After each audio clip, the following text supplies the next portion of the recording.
Mes amis, bien le bonjour. Tout comme vous, j'ai vu les news au sujet des attentats en Russie. Ça m'a rappelé un petit peu le Bataclan. Ça m'a rappelé le Bataclan. C'est des attentats insensés où tu as des terroristes qui vont arriver dans un lieu de spectacle où on sait on a des civils, des gens qui sont pas nécessairement armés. Et il faut savoir que dans leur doctrine, les terroristes évitent de s'attaquer aux gens armés, ils s'attaquent plutôt aux gens désarmés. Pourquoi? Parce qu'ils peuvent faire un carton, ils étaient quoi? Ils étaient quatre et ils ont réussi à tuer plus d'une centaine de personnes. Ça ne serait pas arrivé s'ils devaient se battre avec des gens armés. S'ils devaient tirer sur des gens armés, bon, voilà, ils auraient tué un ou blessé un autre et puis ils auraient été liquidés, ils seraient arrêtés là. Mais comme ils visent les civils de manière particulière, ça leur permet d'atteindre un résultat énorme sur le choc psychologique qu'ils portent à une nation avec un coût très modéré par rapport aux organisateurs. Parce que les organisateurs, ils perdent 2, 3, 4 personnes et ils arrivent à faire un impact énorme. Alors, bon, qui est derrière Mystère et boule de gomme. Moi, je sais pas qui est derrière, mais il y a quelques détails un petit peu qui m'ont choqué. Un détail en particulier, c'est que vous savez, les islamistes, en particulier ceux d'ISIS et Al-Qaïda et Al-Nusra et autres. Al-Nusra, je vous dis au passage, qui a une très bonne réputation dans l'establishment français. Hein. Il disait même, je crois que c'est Fabius qui disait Al-Nusra fait du bon boulot. Donc voilà, ils n'ont pas changé de méthode depuis l'époque de Fabius. Donc j'imagine que voilà, que l'establishment français est relativement en bon terme avec ce genre de groupe. Donc, toujours est-il, vous savez que ces groupes-là, leurs membres, quand ils veulent signaler leur allégeance, ils font comment? Ils prennent leurs mains, ils pointent le doigt, ils pointent l'index vers le ciel, ils le placent au niveau de leur visage, paume de la main vers l'avant, et puis ils vont s'écrier justement Allahu Akbar et tout ça. D'accord. Maintenant, les photos qui ont circulé de ces terroristes sont assez surprenantes. Parce qu'on les voit faire effectivement cette profession de foi, mais ils la font avec la main gauche. Alors que normalement, je veux dire, c'est vrai que d'une personne à l'autre, peut-être qu'ils sont pas très au fait de tous les détails de leur groupe et tout ça. On peut toujours dire, ouais, mais peut-être qu'ils n'étaient pas correctement formés ou informés. Mais la réalité, c'est que c'est une erreur tellement basique que je connais aucun musulman qui ferait ça. Hein. Gauche, droite, il n'y a aucun musulman qui serre la main avec la main gauche, qui donne la main gauche. Ben, il n'y a aucun humain qui le fait. Hein. Mais encore plus, tous les gestes qui sont, qui sont liés, il y a certains gestes qui sont liés à la prière, par exemple. Hein. Par exemple, à un moment donné, vous voyez les musulmans assis, et puis il y a leur main droite qui est placée sur leur genou droit, puis ils vont faire un certain nombre de gestes de prière. Les musulmans, par exemple, certains vont utiliser ou voient leurs aînés utiliser ce qu'on appelle une sebha, c'est une sorte de collier qui permet de prier. C'est toujours la main droite qui est utilisée, jamais la main gauche. Donc, il y a énormément de gestes liés à la vie religieuse qui sont exécutés systématiquement avec la main droite. S'ils sont même un enfant qui, par erreur, utilise la main gauche, il va recevoir assez rapidement une remarque sur ce sujet-là. Donc je suis étonné que ces gars, qui ont quand même un certain âge, se montrent dans une photo avec la main gauche levée vers le ciel de cette manière. Donc ça, c'était choquant. Derrière eux, il y avait un drapeau, le drapeau blanc et noir d'ISIS. J'ai regardé le drapeau, c'est écrit en arabe dessus. Le drapeau n'était pas à l'envers parce qu'à un moment donné, la suspicion, j'ai suspecté que peut-être la photo était une image miroir. Hein, ça peut arriver. Sauf que non, l'arabe était écrit correctement. Donc c'est pas une image miroir, c'est une image correcte. Les médias, il y a certains médias britanniques, ce qu'ils ont fait, ils ont coupé la photo. Ils ont coupé la photo parce que la photo originale qui a circulé, on voit ces terroristes à partir de la taille et on voit leurs coudes et on voit les bras. Donc on sait que chacun utilise le bras gauche. Mais ce qu'ils ont fait, les médias britanniques, certains, ils ont zoomé l'image, quand ils ont entendu cette remarque probablement, ils ont zoomé l'image de sorte qu'on voit pas, on voit pas les coudes et tout ça, et puis comme les terroristes sont proches l'un de l'autre, peut-être qu'on réalise pas le bras de à quel bras appartient à quelle personne, et donc peut-être que ça passe. Mais si on regarde bien, non, si on regarde bien, c'est effectivement étrange. Et il y a toujours des choses étranges dans ces attentats, toujours, toujours. Alors, ceux des islamistes, ils ont dit qu'ils ont reçu de l'argent, ils ont reçu l'équivalent de 5000 livres sterling, semble-t-il. On leur a donné la moitié. On leur a donné la moitié, une sorte d'acompte, un retainer, comme on dit en anglais. On leur a donné un acompte pour la bonne foi. Et puis ils sont partis, on leur a dit qu'on vous revenez, on vous donne l'autre moitié. Donc quelque part, hein, on les a arnaqués. Ils revenaient vers l'Ukraine. Semble-t-il, revenaient vers l'Ukraine. Donc là, on est dans une forme de manipulation. Zelensky jure sur ses grands dieux que c'est pas lui, qu'il n'est pas derrière. Généralement, vous savez ce que je pense de lui. Sauf que sur ce coup-là, je le crois sincère. Sur ce coup-là, je le crois sincère. Parce que si vous voulez, le propre de ce genre d'attentat, c'est la revendication. S'il n'y a pas de revendication, il n'y a pas d'attentat. Hein, ça devient comme un accident de train. La revendication est essentielle. Ça signifie, si Zelensky était derrière, il aurait probablement dit, oui, on l'a fait, on veut vous montrer qu'on peut frapper à l'intérieur de la Russie, qu'on peut frapper à l'intérieur de Moscou, et que quand vous frappez chez nous, on frappe chez vous. Il serait parti dans une rhétorique pareille. Mais disant, bon Dieu, c'est pas moi, je jure sur mon honneur que c'est pas moi et tout, même si ce gars, je pense de lui ce que je pense, j'ai tendance à le croire sincère. Sur ce coup-ci. En particulier. Je dis pas que je ne vote pas pour sa sincérité dans toute sa vie, mais sur ce coup-là, je crois que lui-même était surpris aussi. Qui? Le truc, c'est qu'il faut savoir que il y a des faiseurs de guerre. Il y a des faiseurs de guerre. Ça veut dire qu'il y a des gens, il y a des partis, hein, les États-Unis, l'Union européenne, la France, plein de pays européens, l'Allemagne, le Royaume-Uni. C'est des pays qui veulent une troisième guerre mondiale. Ils la veulent à tout prix. Ils la veulent pourquoi? Parce que leur intérêt, c'est quoi leur intérêt? Par exemple, prenez Macron, tout le temps il est en train de pousser, c'est un des plus chauds, hein, il est même plus chaud que les Britanniques. Pourquoi il pousse vers une troisième guerre mondiale? C'est quoi la raison? Parce que s'il pousse vers une troisième guerre mondiale, sachant que l'armée française est de toute façon affaiblie, sachant je crois que s'ils commencent à tirer, ils peuvent tirer pendant 2 ou 3 jours, ils ont 2-3 jours de munitions et après ils sont à court, ils doivent les acheter en Chine ou je sais pas d'où les ramènent. Pourquoi il irait vers une troisième guerre mondiale? C'est quoi son intérêt? Son intérêt, c'est qu'il va morfler. C'est que le pays va morfler. Et que le pays subira une destruction. C'est ça l'intérêt. Parce que si vous regardez en vérité, les choses sont souvent à l'envers de ce qu'on croit. Il ne veut pas lancer une guerre pour gagner. Il veut lancer une guerre pour perdre. Parce que la réalité, c'est qu'il y a des pays aujourd'hui, comme la France et d'autres, qui sont dans une voie de destruction et de décivilisation.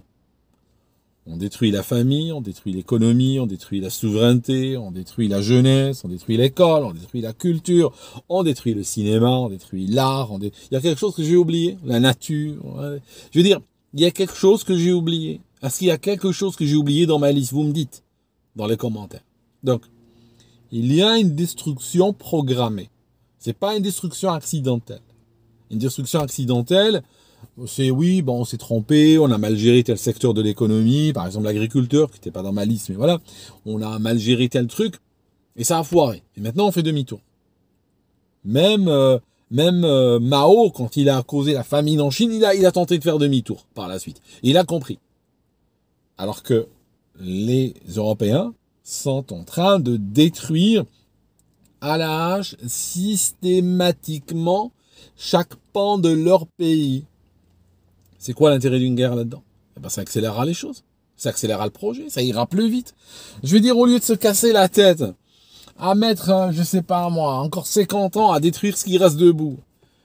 Si la Russie peut donner un coup de main, on provoque la situation, on provoque la troisième guerre mondiale, et on obtient cette guerre, on se fait bombarder comme des grands, on reçoit des missiles dans les villes, on fait des morts, des dégâts, tout ça. Ouf, on ira plus vite. Alors bien entendu, je vais vous dire un truc. La troisième guerre mondiale, je veux dire, même si elle n'a pas lieu, imaginons qu'elle n'ait pas lieu. Il ne faut pas respirer et dire, tu vois, on a eu peur pour rien. Non. La même destruction qu'aurait apporté une troisième guerre mondiale sera apportée par les régimes occidentaux, chacun dans son pays. Chacun, ça prendra plus de temps, bien sûr, parce que on va pas demander à l'armée française de balancer un missile sur Grenoble, hein, ça se fait pas. Mais on détruira la ville, on détruira chaque quartier, chaque famille, aussi bien que s'ils avaient reçu un missile sur la figure. Juste, ça prendra un peu plus de temps. C'est une destruction qui sera un peu plus au ralenti, mais c'est une destruction qui est programmée. Déjà, je vous dis un truc, par rapport à la troisième guerre mondiale, n'arrive pas. Aujourd'hui, prenez la France de Macron. Même si la troisième guerre n'arrive pas, il y a quand même eu des dégâts liés à la troisième guerre mondiale. Il y a quand même eu des dégâts. Exemple, des dégâts sur la stabilité du pays, sur la crédibilité du pays. On a vu que le président, imaginons, on regarde Pudor. On regarde de manière dépassionnée. On est des investisseurs, par exemple. On est des gens qui contrôlent des milliards ou des trilliards. On voit la France s'agiter pour une guerre qui la concerne pas et prête à partir sur une troisième guerre mondiale si nécessaire. Le pays sera perçu comment? Le pays est perçu comme instable. Ça veut dire que même si la troisième guerre mondiale n'arrive pas, attention, ce pays est instable. Demain, on peut avoir une guerre entre l'Arménie et l'Azerbaïdjan, la France pourrait s'impliquer dedans. Demain, il y a un problème entre la Turquie et la Syrie, ou entre la Turquie et la Grèce, ou entre la Nouvelle-Zélande et l'Australie. La France irait dedans. Les Américains changent de président et d'administration comme ils changent de chaussettes, pratiquement tous les 4 ans, ils ont un nouveau président. On a une nouvelle administration, demain Biden part, on ne sait pas, sur les 20 prochaines années, il y aura probablement 5 présidents aux États-Unis. Bon, certains peuvent faire 2 mandats, on se comprend, mais grosso modo, ça change vite. Chacun vient dans ses dossiers, de nouvelles guerres. Quelqu'un peut lancer une guerre en Amérique latine, peut se dire, bon, moi je veux me payer le Venezuela. Un autre dira, je sais pas, moi je veux tomber sur l'Iran. Un autre dira, tiens, pourquoi on ne refait pas un coup au Soudan? Et si à chaque fois qu'il y a des lubies guerrières et des lubies destructrices, on a à la tête de l'establishment français des gens qui impliquent la France dedans, eh ben, c'est par définition un pays instable. C'est-à-dire que c'est un pays à éviter sur le plan de l'investissement, sur le plan de la création d'emplois, sur ces plans-là. Parce que c'est un pays dangereux. Vous voyez ce que je veux dire? Voilà. Donc, ouais, c'est les faiseurs de guerre, justement, sont très nombreux et ils ont intérêt, justement, à attiser ce genre de choses. Donc, moi, je suis assez proche de l'idée du false flag. Je vais être clair avec vous, je suis assez proche de l'idée du false flag. Par contre, ce false flag ne vient pas de la Russie. C'est pas les Russes qui sont tapés sur eux-mêmes. Beaucoup d'Occidentaux réfléchissent comme ça, mais ça, c'est plus une réflexion d'Américains ou d'Européens de l'Ouest. Les autres peuples, je vous assure, leur régime ne leur tape pas dessus avec des faux drapeaux pour réduire leur liberté. Tout ça, c'est plutôt un truc, on va dire, britannique, français ou américain, mais pas vraiment russe. Maintenant, je ne pense pas, et j'analyse toujours de manière dépassionnée. Regardez, je suis ni pro-russe ni pro-ukrainien, moi.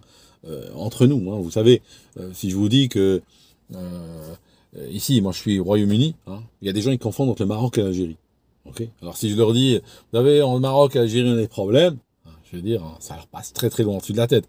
C'est comme si je dis à un occidental, tu sais, les Tutsis ou les Tutus ou les Tutsis, machin, se sont tapés dessus au Rwanda. Honnêtement, je vais être honnête avec toi. Tu fais la différence entre un Tutu et un Tutsi? Mais sincèrement, est-ce que tu fais la différence? Je veux dire, on est entre nous là, tu vois ce que je veux dire? On n'est pas là, on n'est pas en train de se la jouer ou je sais pas, on est juste entre nous. Est-ce que tu fais la différence? Donc après, quand tu vois qu'ils se tapent dessus, tu comprends pourquoi ils se tapent dessus? D'accord, alors, t'as compris la logique. Alors, je vais te parler de ma logique à moi. Juste pour répondre à certains qui disent, oui, aldostérone, pro-russe et tout. Je vais te dire un truc. Moi, je viens d'Afrique du Nord, je viens d'Algérie, je suis africain. Je vois des Ukrainiens et des Russes se taper dessus, comme toi, tu vois des Tutus et des Hutsis se taper dessus. Honnêtement, je vois des Slaves, je suis pas mieux qu'un autre, j'arrive pas à faire la différence. J'entends des fois, je suis dans un supermarché, j'entends parler les langues slaves, je dis c'est du russe, machin. Tu crois que j'arrive à savoir si le gars est ukrainien ou russe? Vraiment, tu crois que j'arrive à savoir? Alors après, tu me dis les mecs qui se tapent dessus et tout ça, et puis toi, tu prends parti, je vais prendre parti, moi. C'est qui ces gens-là? J'arrive même pas à faire la différence entre eux à la base. D'accord? Mais ce que je cherche à te dire, c'est que pour moi, c'est un false flag, pas de la Russie. Il ne vient pas de la Russie, ça c'est sûr. Il ne vient pas de l'Ukraine. Ça signifie qu'il ne vient pas du régime ukrainien, ne vient pas du régime de Zelensky. Pour moi, c'est un tierce camp là-dedans, qui veut mélanger les choses, qui a peur pourrir les choses. Parce que ça pourrit pas assez vite. Il va falloir jouer le pourrissement pour radicaliser les Russes, pour radicaliser les Ukrainiens, pour qu'il y ait des vengeances de part et d'autre et tout ça, et que ça s'enflamme un petit peu là, parce que ça prend du temps, ça bouge pas assez vite. Voilà, moi c'est ce que je crois. C'est mon analyse. On verra. Une analyse à chaud, comme on dit. C'est arrivé hier. On verra. Avec le temps. On verra ce qui va en sortir. Mais en réalité, on verra jamais rien. Parce que ces trucs-là, tu sais, même 20 ans plus tard, tu auras beaucoup de versions, tu auras beaucoup de cachotteries, tu auras beaucoup. Enfin, toujours les civils, les innocents qui payent. Moi, je condamne ces attentats. Pourquoi je le fais? Parce que je sais que, je suis sûr, enfin, je sais pas, Je sais que, par exemple, le Royaume-Uni va probablement pas condamner les attentats russes. Je pense pas qu'il va le faire. D'accord? Moi, je le fais. À titre personnel, je condamne. À titre personnel, je condamne sans équivoque. Je condamne sans aucun mais derrière. D'accord? Je condamne et toutes mes condoléances pour les victimes. Je suis obligé de le faire à titre personnel parce que je me serais attendu à ce que nos autorités le fassent par le biais de communiqués officiels et tout. Mais puisqu'ils ne le font pas, on va le faire nous-mêmes, chacun, chaque citoyen va le faire en son nom et en nom de ses proches. Merci mes amis d'avoir écouté jusque-là et on se voit dans une prochaine vidéo sur un sujet plus heureux, j'espère.